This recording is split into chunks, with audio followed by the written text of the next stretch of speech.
Ok, très bien. Bonjour mes amis, j'espère que vous allez tous très très bien. Aujourd'hui, je m'appelle Azita et je suis très heureuse que vous soyez ici avec moi aujourd'hui. C'est un grand bonheur, vraiment, et plaisir pour moi de vous servir. Et le sujet que nous allons aborder est vraiment important et je pense qu'une certaine manière, nous en avons, comme on a juste dit, tous étaient affectés par ce syndrome. C'était un problème pour moi. Et quand j'étais en fait plus jeune, euh, je vais partager mon écran parce qu'il y a des images. Il n'y a pas des mots, quoi. Il n'y a pas de texte, mais je vais juste partager peut-être les images pour avoir une idée. D'accord? Et je perds toujours mon écran parce qu'il y a beaucoup de choses qui sont ouvertes en même temps. Désolé. Très bien. OK.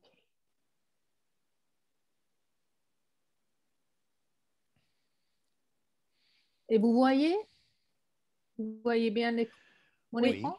oui, oui. OK. Très bien. OK. Je fais un peu d'arrangement sur la page. OK. Alors, je disais um, qu'il y a maintenant des coachs et des instructeurs entre nous. Donc, je pense que vous allez peut-être en servir de ce sujet après. C'est, je pense, j'espère que ce webinaire pourra alors vous servir.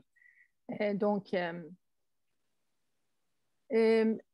c'est difficile lorsque vous savez clairement ce que vous voulez et vous savez ce que vous devez faire pour l'obtenir et vous feriez n'importe quoi pour y parvenir, mais qu'ensuite, il y a ce sentiment au fond de vous qui vous dit d'attendre. Il faut en savoir plus, n'est-ce pas? Ou de faire attention avant de passer à l'action et à l'étape suivante. Vous êtes donc prêt à sauter, mais il y a une voix qui vous dit non, allez-y lentement, réfléchissez longuement et sérieusement, n'est-ce pas? La plupart des gens connaissent ces expériences des moments de doute. C'est Oui. naturel, n'est-ce pas? Mais lorsque ces sentiments temporaires de négativité deviennent constants et qu'ils vous dérangent et des actions que vous allez entreprendre, par exemple, vous allez arrêter et vous sentez coincé à cause de sentiments ou peut-être que vous doutez de vous-même euh, en n'étant pas capable peut-être de faire ces choses-là. À ce moment-là, il faut faire quelque chose. Il faut faire quelque chose pour ça, quand ce sentiment devient constant. Des études montrent que 70% des personnes, 70% souffrent du syndrome de l'imposteur. En fait, à un moment ou dans leur carrière ou dans la vie. Aujourd'hui, nous allons discuter de ce syndrome et la manière d'en surmonter, n'est-ce pas? Pour que nous puissions nous mettre au travail et en fait cesser de nous si on a ces sentiments aussi. OK.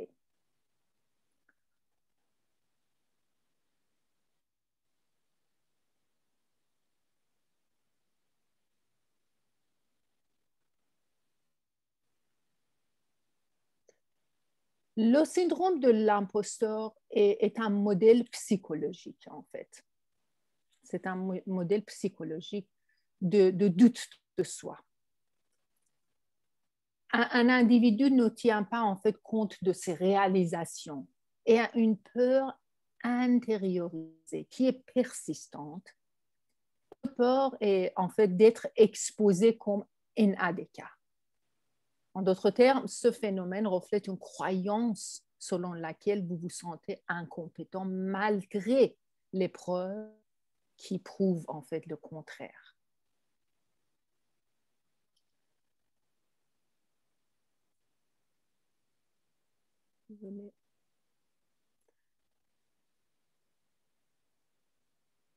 Donc, mais il faut dire que ce syndrome n'est pas considéré comme un diagnostic officiel par les psychologues, mais il est reconnu comme un phénomène qui pourrait conduire et résulter à des troubles comme la dépression, anxiété, n'est-ce pas?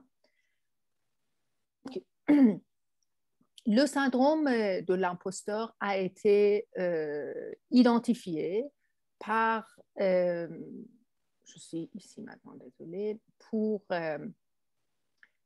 par en première fois en 1978 par les psychologues Pauline Rose Clance, si vous voulez écrire Pauline Rose Clance et Suzanne Imes. Dans leurs recherches, elles ont dit que les femmes étaient les seules à être touchées par le syndrome de l'imposteur. Mais depuis, il a été démontré que ce ne sont pas seulement les femmes, non, mais tous les sexes qui éprouvent ces sentiments. Et si vous voulez consulter leur analyse originale, je peux le mettre sur le chat pour vous. Et après, je vais partager toutes les ressources que j'ai utilisées en fait pour... comment on va sur le chat? Non. D'accord, ici. Très bien.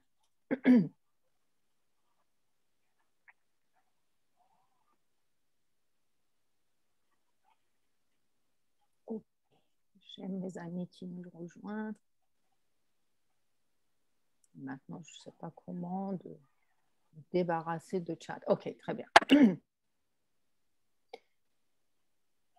Vous avez le lien? OK, très bien. Oui. Parfait.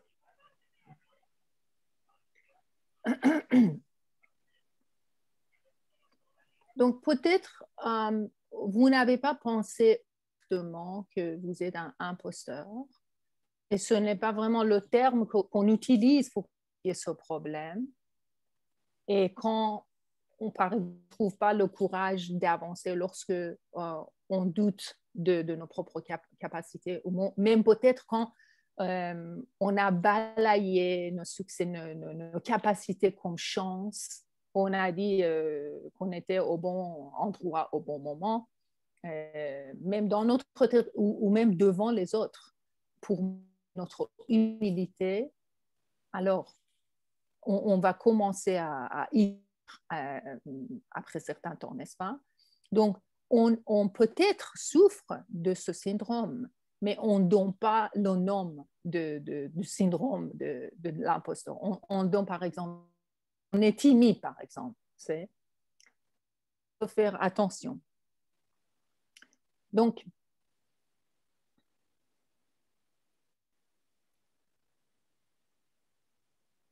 ces pensées sont problématiques parce qu'elles, en fait, nuisent à notre confiance en nous. Ce qui peut en compte nous empêcher de réussir et atteindre nos objectifs.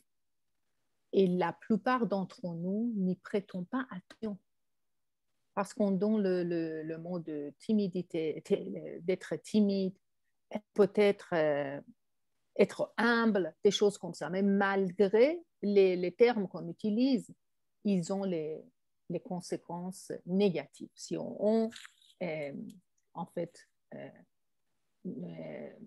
peut-être ne donne pas attention, on ne prête pas attention aux ces attitudes qu'on a, sont constantes. Et on peut dire, mais ce n'est pas toujours le cas, que la raison en est généralement un faible confiance. Et ça peut être dû à de mauvaises expériences et à de croyances du passé que les gens évitent ou abandonnent rapidement, n'est-ce pas? Et lorsque nous créons de ne pas être assez ou de ne pas en avoir assez, nous constatons en fait un vide qu'il faut combler, n'est-ce pas? Et comme nous le savons, les inquiètes ou peu sûres d'elles-mêmes utilisent plus fréquemment leur amygdala dans le cerveau. Cela signifie que libération des hormones de stress causées par l'idée de ne pas être adéquat les maintient comment agités ou les faire geler, n'est-ce pas? Donc, l'amygdala est le centre du stress du cerveau. Comme vous le savez, il existe des techniques pour la calmer et la détendre. On va en parler quelques de ces techniques. Quand tu as un sentiment d'adéquation, quelles sont les pensées qui te traversent l'esprit, par exemple, mon ami? S'il y a quelqu'un qui veut partager, si c'est le cas, si vous a déjà avez des expériences de ce sentiment, quelles sont les pensées qui vous traversent l'esprit? Vous pouvez les partager dans le chat ou juste partager avec le groupe.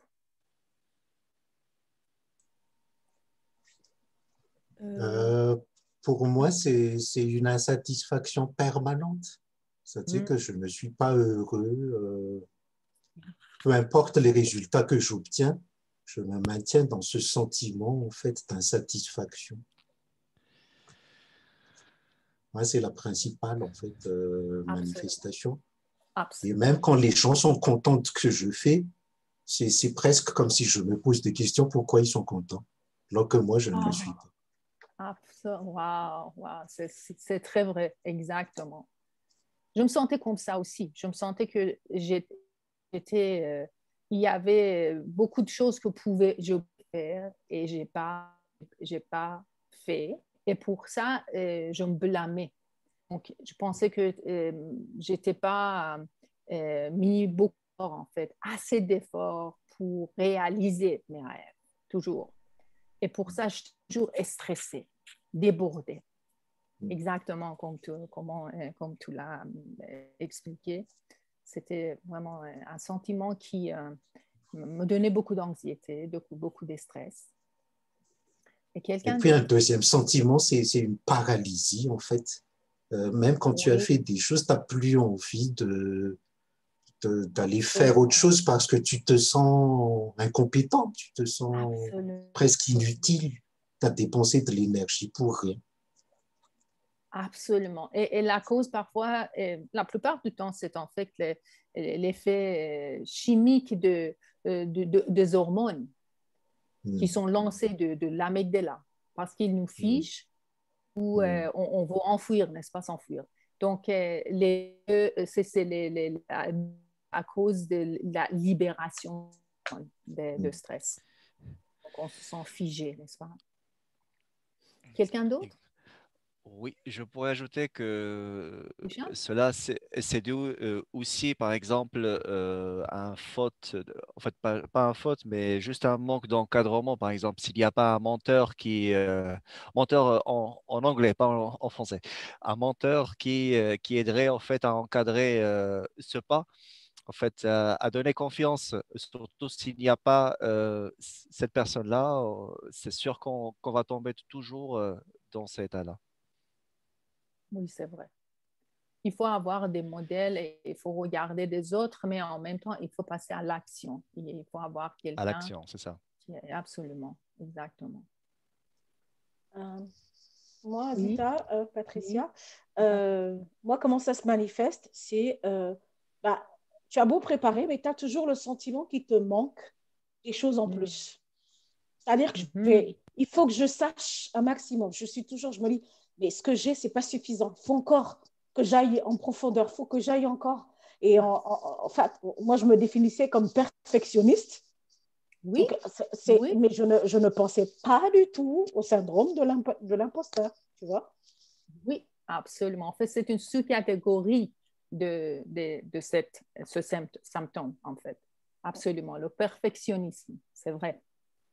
C'est très vrai. Merci, mes amis. Il y a quelqu'un d'autre où on peut... OK, on va commencer. Le syndrome de l'imposteur peut prendre différentes formes selon l'expérience, la personnalité, d'autres circonstances environnementales, n'est-ce pas? Valérie Jung, en fait, spécialiste du sujet, a classé le syndrome en sous-groupes, comme Patricia nous a juste dit le perfectionniste, le super ou Superman, le génie naturel, le soliste, expert. Sont les sous-catégories. On va en passer à expliquer chaque catégorie. Voilà.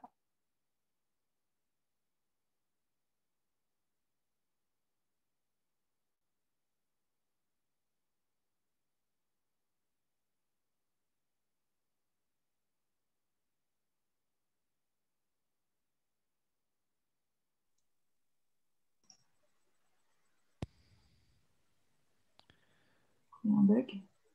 Ça s'est Oui. fiché, apparemment. Ouais, c'est ça. Moi aussi, elle est figée aussi chez moi. Donc, Oui, ça me oui. rassure. En fait. Non, je pensais que c'était chez moi du coup. Donc, Oui, oui, oui, ça Non, arrive. non. Ça arrive. San Francisco, San Francisco, do you hear me? Non. Là, on te voit, Patricia. Comment ça s'est passé ton anniversaire? Ça s'est bien passé? merci, Cham. Oui, oui, oui, ça c'est bien. Bah, du coup, j'ai eu presque 3 jours d'anniversaire entre ceux qui sont venus le fêter le dimanche, parce qu'ils Oui, savaient que le lundi, avec les cours, tu sais, en oui, mentorat, donc j'étais ouais. pas disponible. Et puis le lundi, et puis finalement mercredi encore, j'ai eu la surprise. Bon, bah, je me Ben, dis, c'est bah, dis bien. donc, Ben, la c'est belle bien. famille C'est bien. GMT m'a fait la fête là. Ben, félicitations encore. Merci, merci, Hicham, merci beaucoup. Merci. Merci à Merci à vous, toi, les amis. Patricia. Joyeux anniversaire, Patricia. Merci, CN. Merci. Je crois que c'est... Ouais, tu vois, je suis rentrée dans la JMT, mais la grande famille, alors c'est là que j'ai pris conscience de la famille, quoi. La grande, grande, grande famille. Genre, j'avais des messages de partout, partout, partout. C'est génial, ça me fait retomber en enfance, tu vois. Oui, oui. Ouais, On c'est est super. presque 350 personnes, hein. Ah oui. Désolée. Ah, Pas de souci. il n'y a pas de souci, Azita. C'est la faute Il n'y a de pas de souci. Wi-Fi. C'est la faute de Wi-Fi. Non, c'est la faute à Zoom. Oui, c'est ça. Zoom.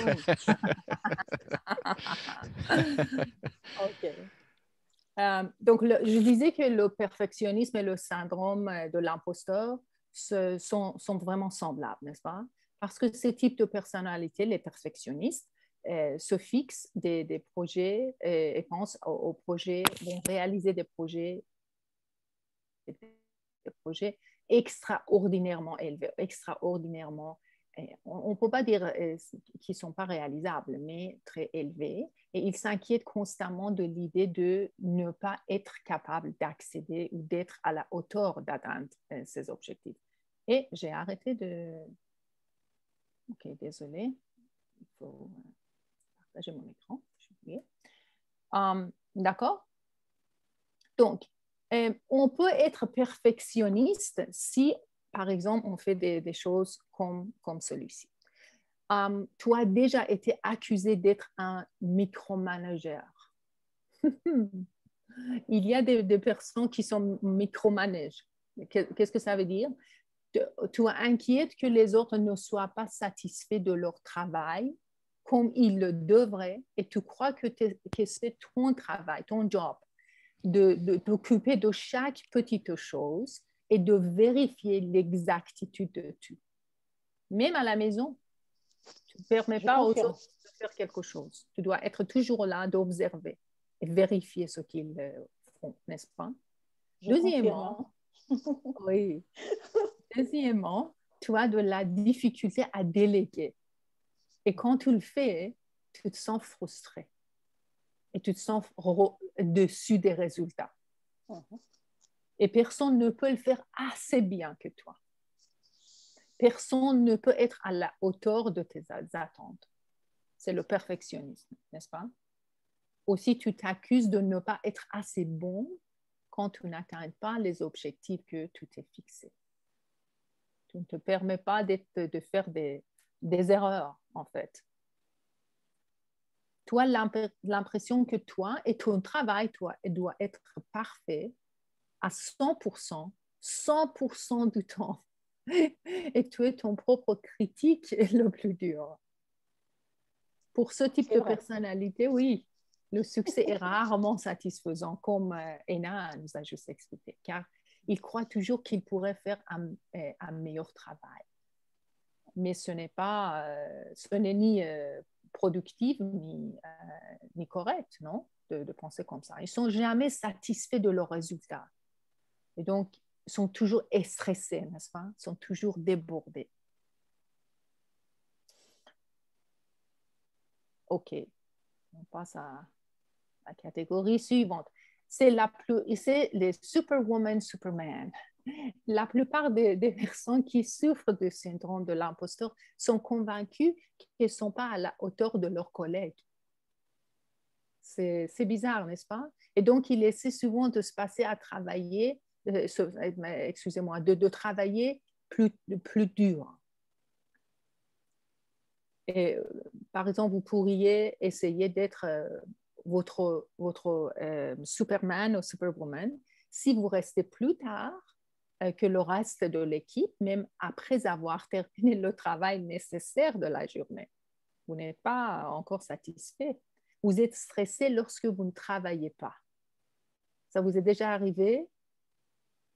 Ah, c'est le problème que je souffre encore. Quand j'ai rien à faire, je suis très stressée. Pourquoi j'ai rien à faire?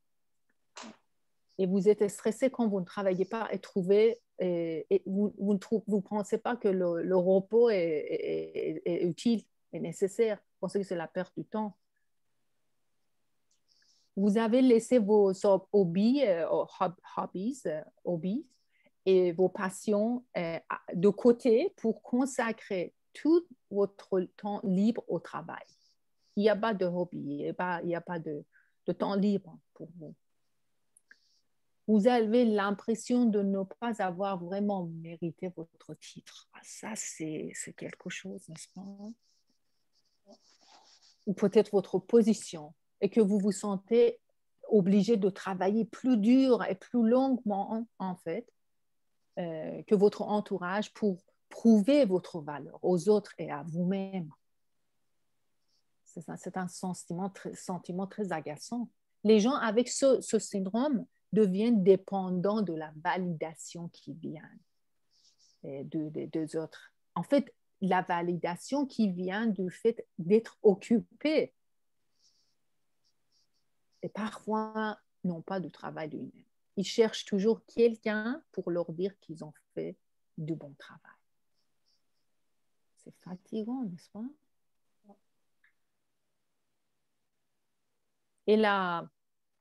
Et l'autre catégorie, sous-groupe, est le génie naturel.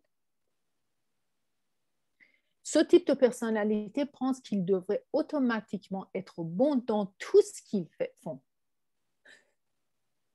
Donc, si quelque chose, par exemple, ne vient pas facilement ou il ne peut pas le faire du premier coup, il se juge. Cette personne, elle se juge. Cela peut s'appliquer à vous si vous êtes habitué à exceller dans trop d'efforts. D'accord? Vous avez cette exigence, cette expectation que je vais exceller dans tout ce que je vais faire. Vous avez l'habitude d'obtenir des A, par exemple, 100% dans les examens. On vous dit souvent que, par exemple, quand vous étiez un enfant, et que vous étiez le plus intelligent de la famille, n'est-ce pas? Et peut-être dans votre groupe, vous avez toujours reçu des compliments que vous êtes la meilleure. Donc, c'est une sorte d'exigence, une image. Donc, vous n'aimez pas l'idée d'avoir un mentor même parce que vous avez l'impression de pouvoir gérer et s'occuper des choses par vous-même. Vous n'avez pas besoin de quelqu'un d'autre. Et votre confiance s'effondre lorsque vous êtes confronté à un défi. Et vous évitez souvent les défis parce qu'il est inconfortable d'essayer quelque chose pour lequel vous n'êtes pas doué. Donc, vous ne voulez pas, vous détestez le changement. Vous ne voulez pas sortir de votre zone de confort. Vous avez toujours cette exigence que je dois faire des choses que je sais, je suis douée, pour lesquelles je suis douée.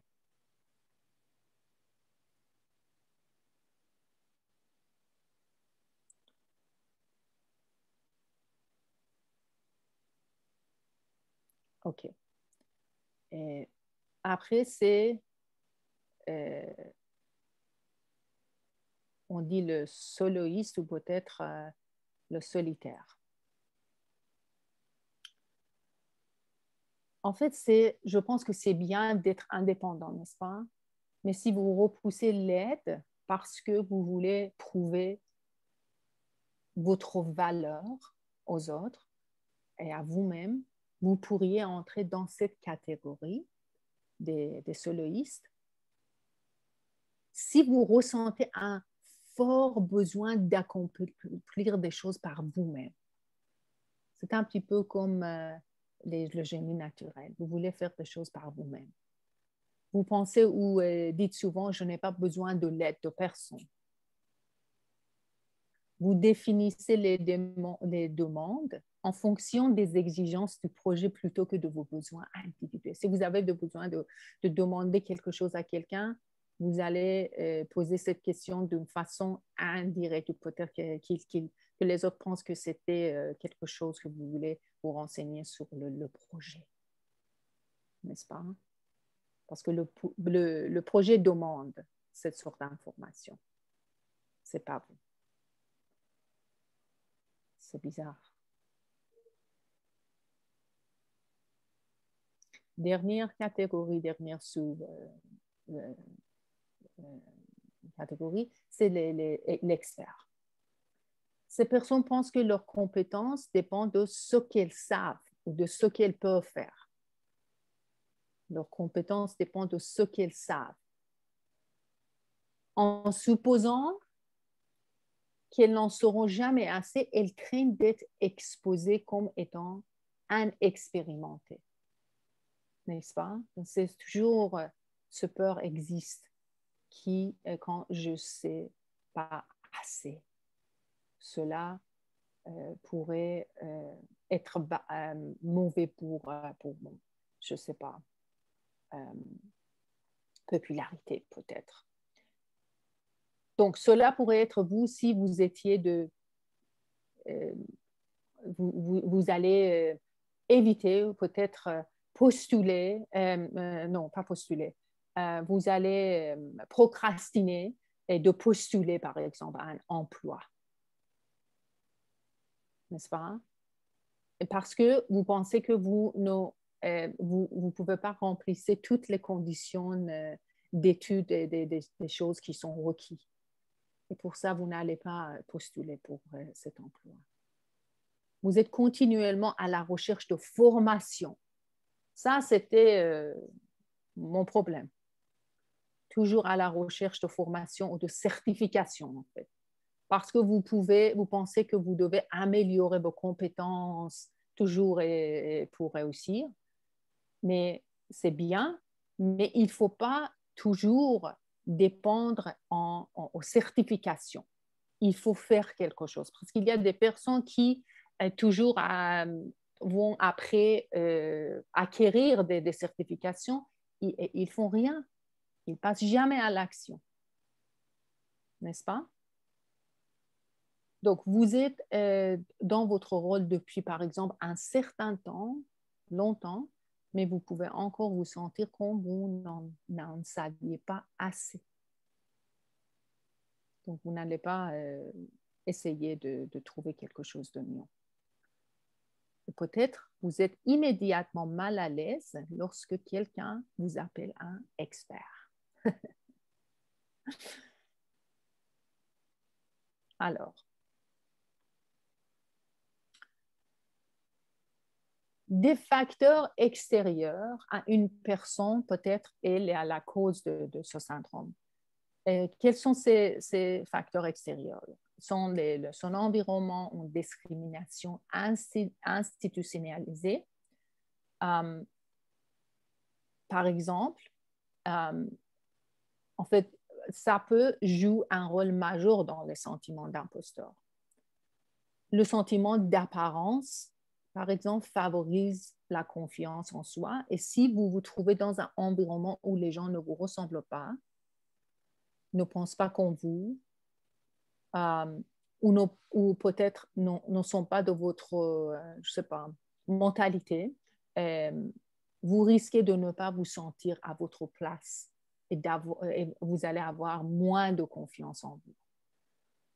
Cela est particulièrement vrai lorsque nous appartenons à un groupe de minorités pour lequel il existe des stéréotypes sur les compétences, n'est-ce pas? Par exemple, comme une femme dans les domaines des sciences, STEM, ou un étudiant qui est de minorité dans un établissement universitaire que les autres ne sont pas de ce groupe de minorité. C'est très visible, en fait.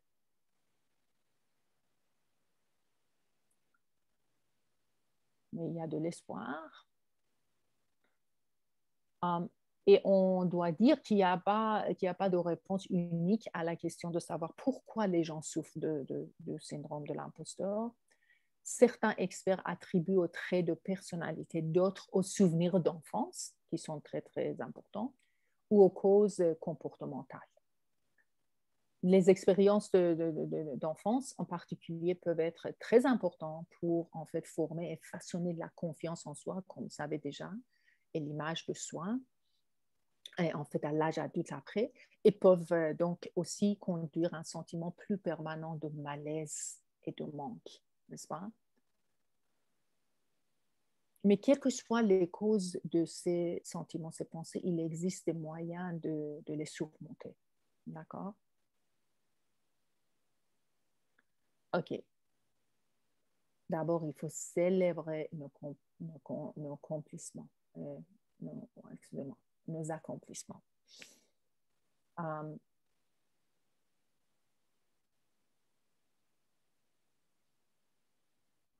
fait, il faut dire qu'on ne peut pas vraiment surmonter ces problèmes du jour au lendemain, mais petit à petit, les nouveaux sentiments et comportements les comportements de malaise vont remplacer les anciens, d'accord? J'ai oublié de le dire.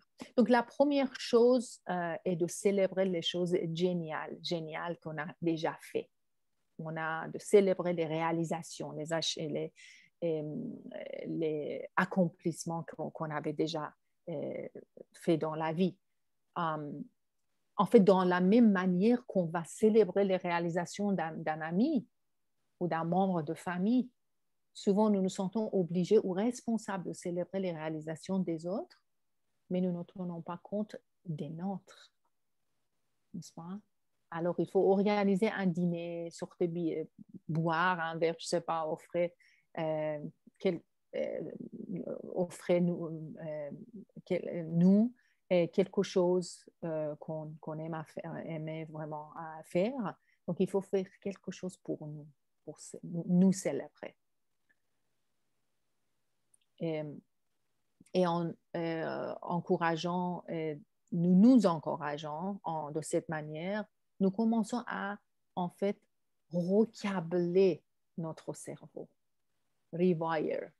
et créer des neurones, différents neurones, afin de prendre conscience qu'on a fait un travail formidable, de croire qu'on est assez, qu'on est mieux, on est quelqu'un qu'on peut célébrer.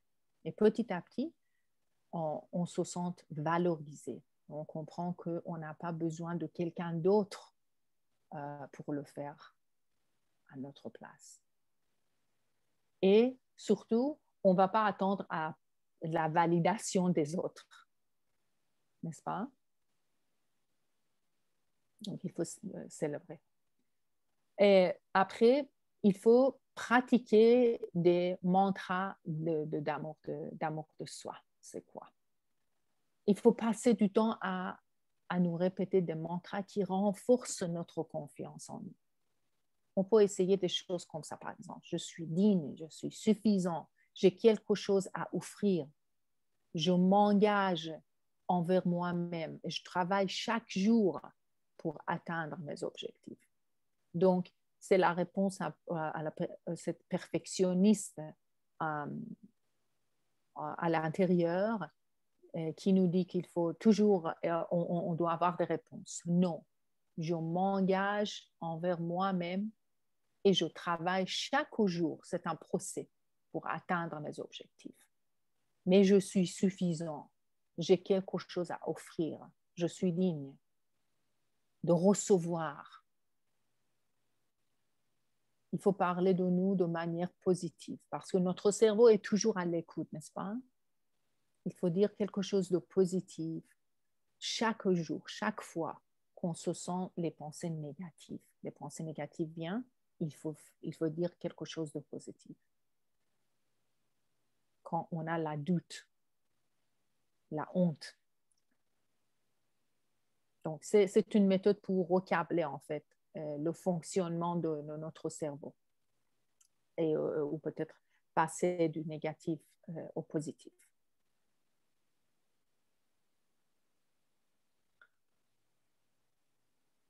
Très bien. Il faut faire attention à la façon dont on traite les gens.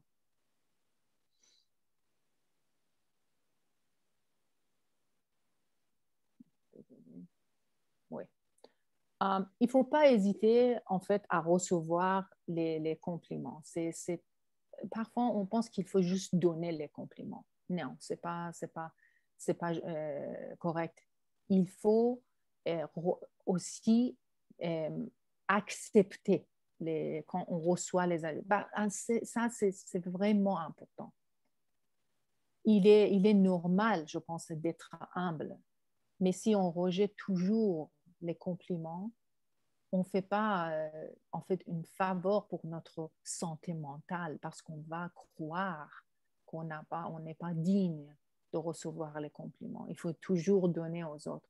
Et notre cerveau va croire à cette conviction et croyance qu'on n'est pas digne de recevoir.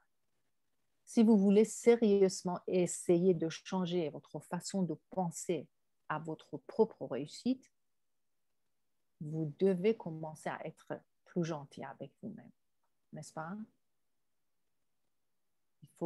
Il faut être gentil inconditionnellement. En fait, s'accepter, il faut nous accepter inconditionnellement. Par exemple, si quelqu'un faisait un compliment à notre ami, nous n'interviendrons pas, n'est-ce pas? On ne dit pas, par exemple, non, c'est rien. Donc, il faut commencer à nous traiter de la même façon. Il faut être un bon ami pour nous-mêmes. Il faut nous traiter comme on traite un bon ami.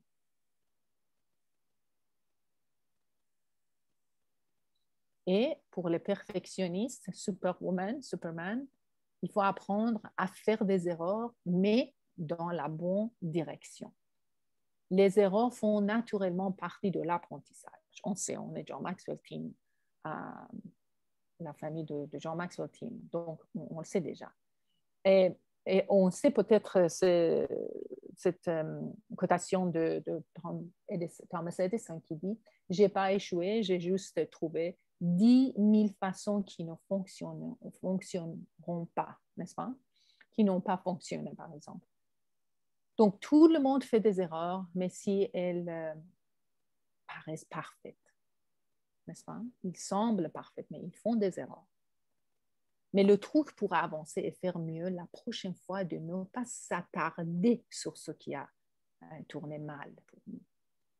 Donc, il s'agit d'évaluer les erreurs, d'en tirer les leçons et de faire mieux la prochaine fois.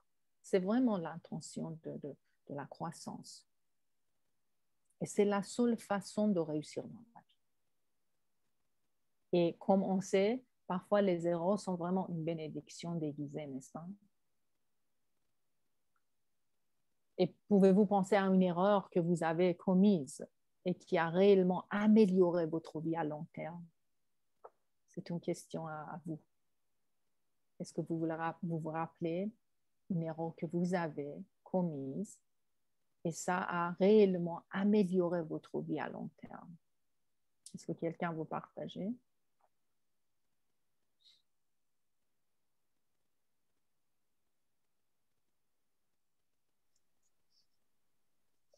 Je me lance, du coup. Oui, vas-y, Patricia. Je ne sais pas comment si ça rentre dans le cadre. Si tu veux, je ne voulais plus travailler dans le domaine où j'étais. Depuis un moment, ça faisait 2 ans. Hein, j'étais dans une boîte, je faisais un métier que j'aimais, mais j'avais besoin d'évoluer. Oui. Et j'étais face à un mur. Donc, j'ai continué mon travail, que je le faisais avec plaisir, mais je n'avais plus de satisfaction intérieure. Donc, je voulais partir.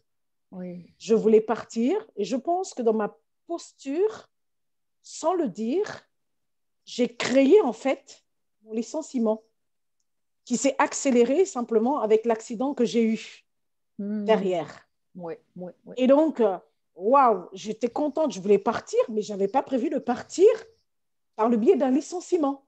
Tu comprends? Donc, pour moi, c'était comme une erreur. Aujourd'hui, je ne regrette rien du tout parce que, voilà, je suis juste dans... En fait, je ne savais pas que c'était la voie pour arriver à me réaliser. Wow, parfait. Donc, c'est ce que je vis aujourd'hui. C'était ambigu, hein, vraiment dans ma tête. Je savais que si je ne bouge pas, si ça n'évolue pas, il faut que je parte. Mais je n'avais pas prévu de partir par un licenciement. Donc, le licenciement s'est très bien passé. Je suis partie avec tous mes droits, j'ai réussi à négocier. Mais ça a été une souffrance parce que je n'avais pas prévu le licenciement. Le licenciement était comme une erreur, quoi, faite par mon attitude que j'ai faite, tu vois. Et aujourd'hui, je ne regrette rien, au contraire, parce qu'en fait, je suis dans ce que je voulais. Absolument. Voilà. Oui. Wow. Oui. J'avais la même expérience, en fait. Je restais dans le boulot quand je travaillais pour le département de l'aide internationale pour 14 ans. Mais le premier directeur, on était 2 dans le bureau, et le premier directeur était vraiment parfait. Il était mon mentor aussi. Mais la deuxième, c'était une femme qui était un petit peu, je ne sais pas pourquoi, mais elle savait beaucoup, mais elle était un petit peu, je ne sais pas, étrange. mais j'ai resté, d'accord?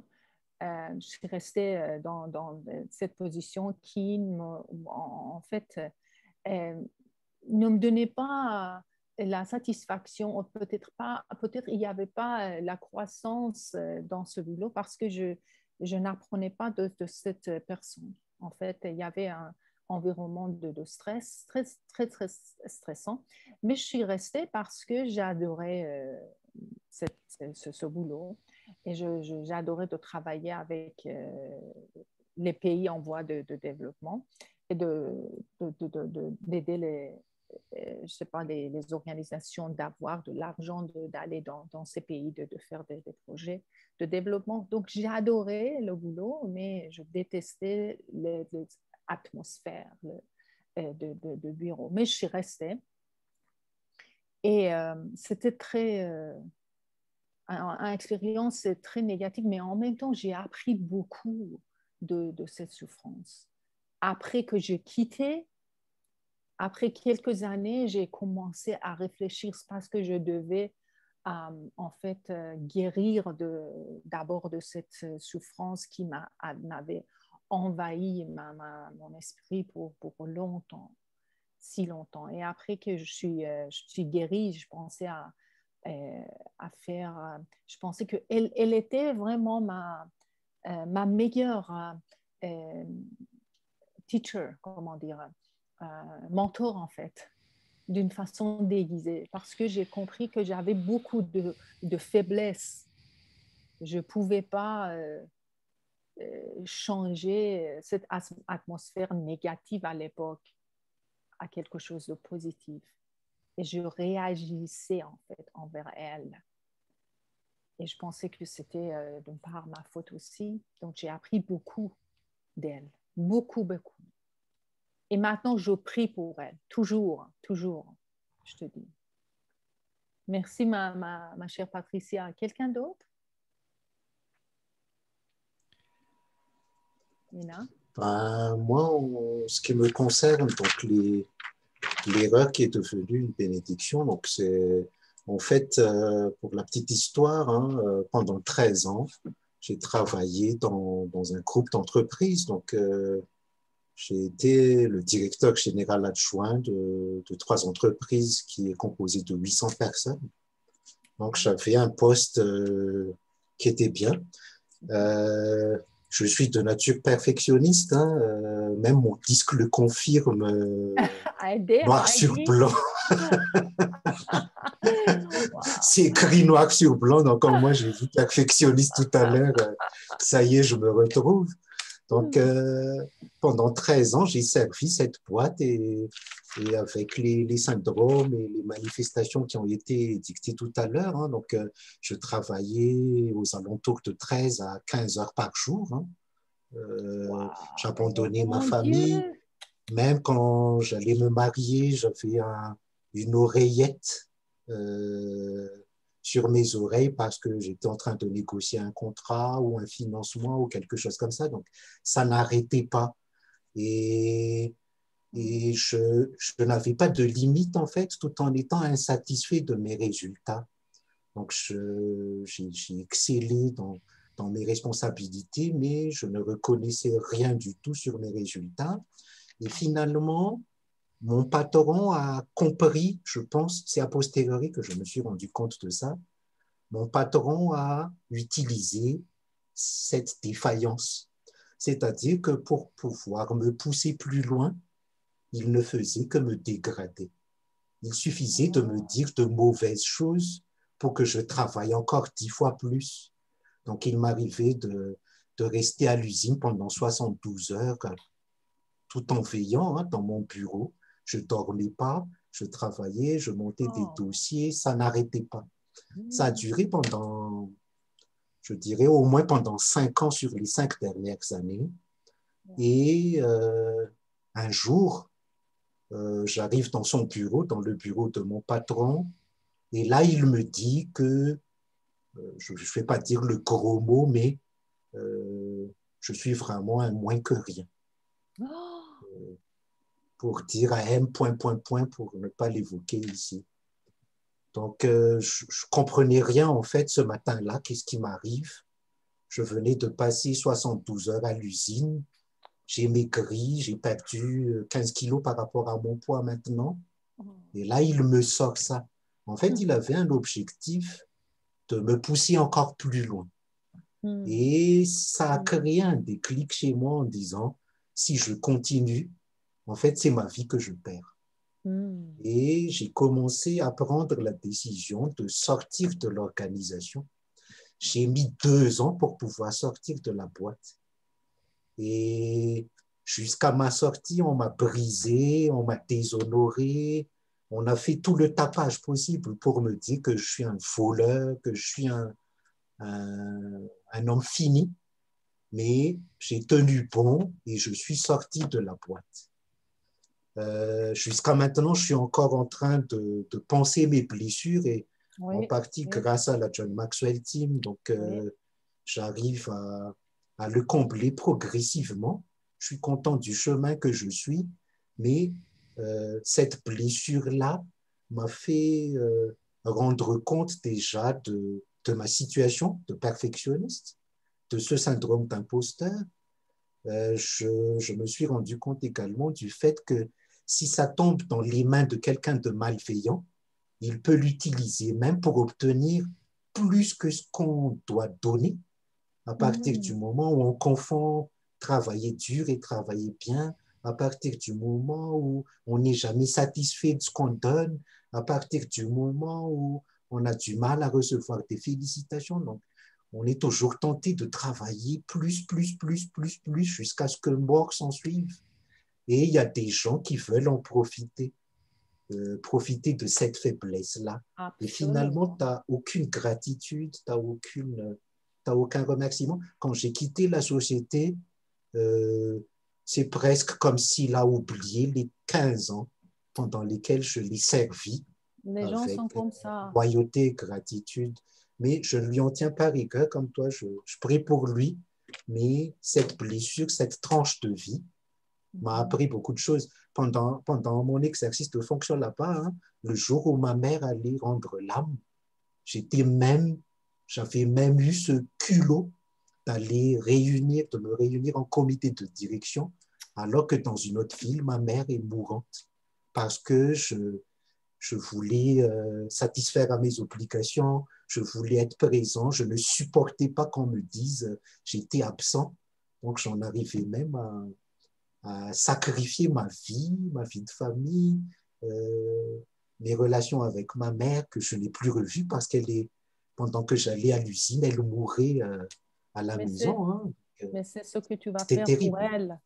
Maintenant, C'était c'est ton terrible. histoire. C'est ton histoire. Mais là, c'est une bénédiction déguisée, je dirais, même si c'est très dur. Et je suis très content de suivre un autre chemin et d'avoir compris là où j'étais. Oui, absolument. Tu m'entends? Oui, Okay. oui, je t'entends. Je voulais dire, c'est ton histoire parce que tu as vécu cette expérience, mon ami. Et maintenant, c'est ton histoire. Tu vas l'utiliser pour aider les autres. Et tu vas tu vas écrire un livre où tu vas raconter ton histoire. Toutes tes émotions que tu as expérimentées, des gens qui t'as confronté, des attitudes que tu avais. Et tout ça, tu vas analyser, décortiquer et tu vas aider les autres. Et ça devient ton histoire. C'était vraiment à l'intervention de Dieu, je pense. Oui, je le confirme. Tu vas aider beaucoup de monde, beaucoup de gens qui souffrent déjà de ce symptôme. Et parfois, c'est incurable. Parce qu'on ne sait pas comment en sortir. Comment en sortir. Donc, c'est ton histoire, mon ami. Okay? Merci. Tu vas écrire un livre. Je le sais. Merci, Azita.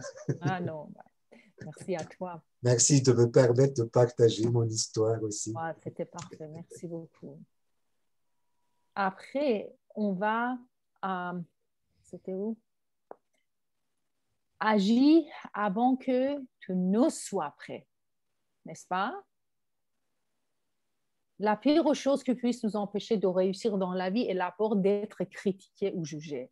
La plupart du temps, n'est-ce pas? On cherche la validation des autres. Donc, pensez à ce que les autres pourraient penser de vous et toujours chercher une validation est la première raison pour laquelle nous nous sentons gelés et coincés, n'est-ce pas? Parce qu'on est des êtres sociaux. Mais personne, pas même votre patron, votre boss, ne devrait avoir plus de pouvoir que vous pour vous faire sentir bien ou mal dans votre peau. C'est juste vous. C'est à vous.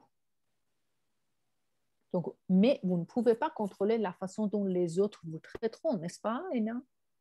Ou réagiront à ton travail.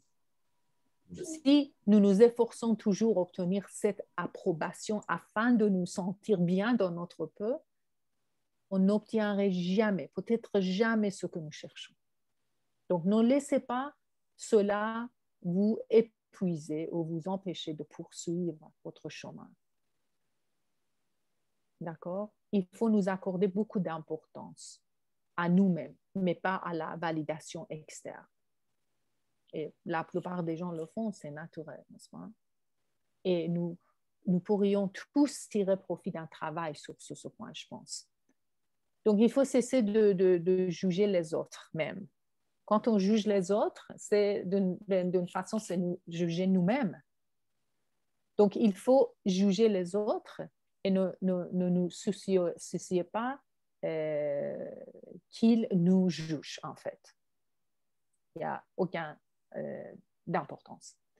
Il faut nous dire que c'est notre vie, notre voyage, notre chemin, et c'est à nous de prendre ce pinceau et peindre la toile de notre vie, n'est-ce pas?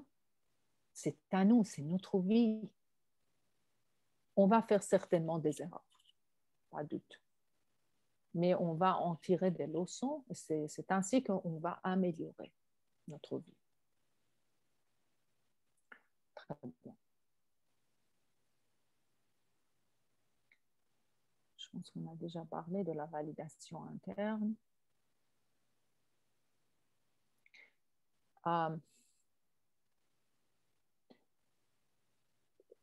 Parfois, nous avons besoin d'une aide supplémentaire. On a besoin d'une autre personne qui nous aide, une source interne. Si on n'arrive pas à nous concentrer sur les mantras et qu'on a l'impression qu'il n'y a rien qu'on peut faire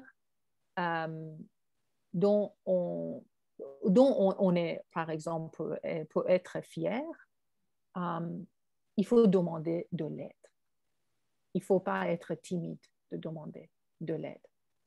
Il faut, par exemple, tourner vers nos proches, nos mentors, un conseiller, un psychologue parfois. Et il n'y a aucune honte à demander de l'aide. Aucun. Très bien. Et il y a des ressources que j'ai utilisées. En fait, je vais les partager avec vous. Où sont ces ressources? Allez, OK. Je vais les mettre sur le chat si vous voulez vérifier. D'accord?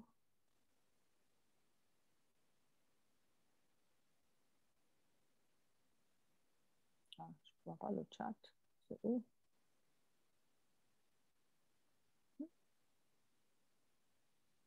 Ah, OK.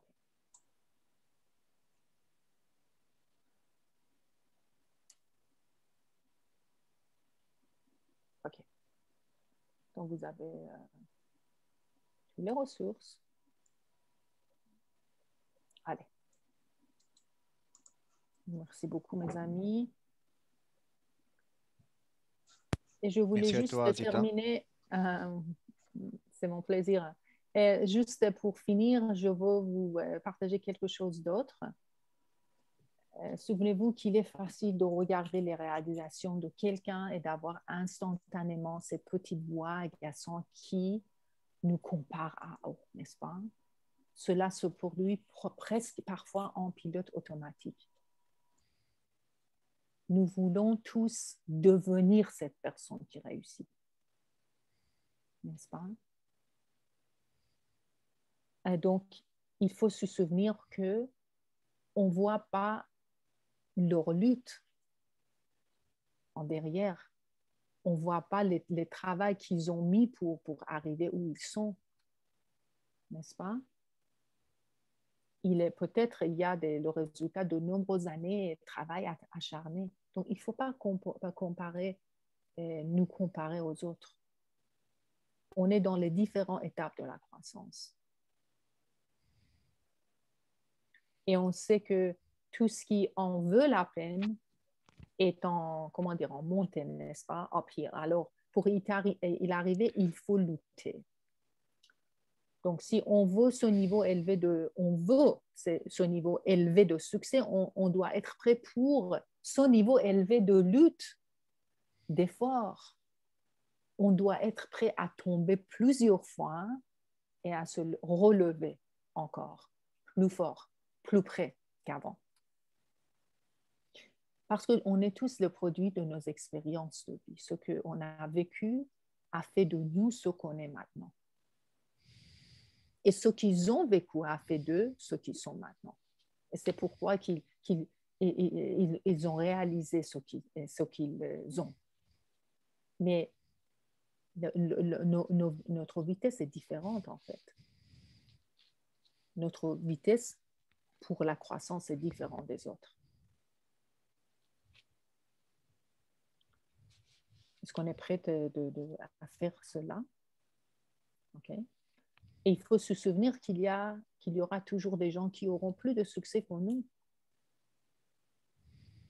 Parce qu'ils sont à une étape différente de leur parcours même. Ils ont commencé plus tôt que nous et ils ont travaillé trop dur. Maintenant, ils sont où ils sont. Mais on est prêt, on a les ressources nécessaires et on peut le faire. Et donc, chaque fois qu'on tombe, il faut essayer. Il faut essayer encore.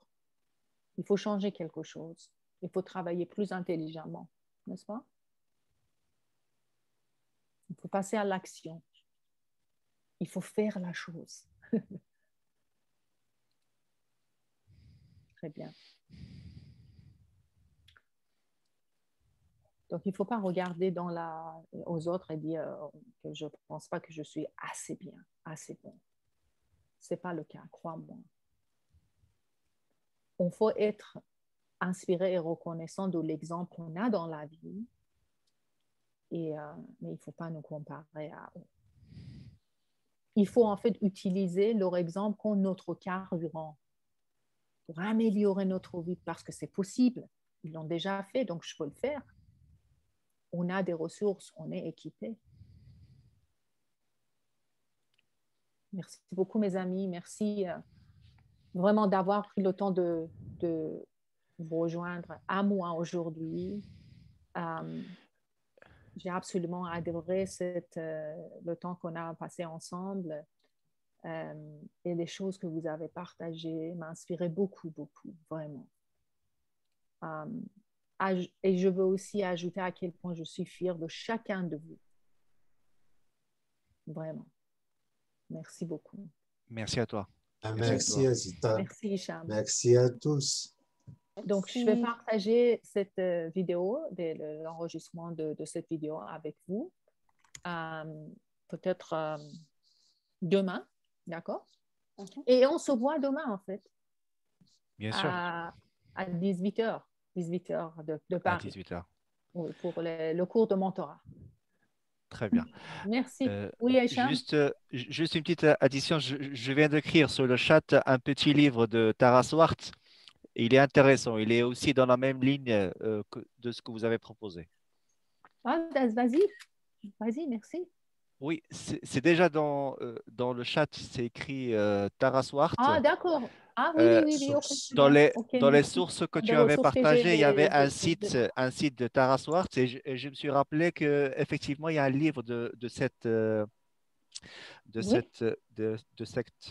docteur, ou bien, oui, docteur en psychologie. Elle a publié un livre qui s'appelle De Source. Voilà, c'est un livre qui est très intéressant à lire. Ah, merci. Et il parle sur le même sujet, en fait, de bien, comment... oui. Voilà. Oui. Merci. Parfait. Merci, mes amis. Merci à toi. Bonne journée et à demain. Merci, Azita. Merci à tous. Bonne soirée. Bonne soirée à tous. Au revoir tout le monde. Bonne soirée. Bye bye. Au revoir. Ciao. Ciao, ciao.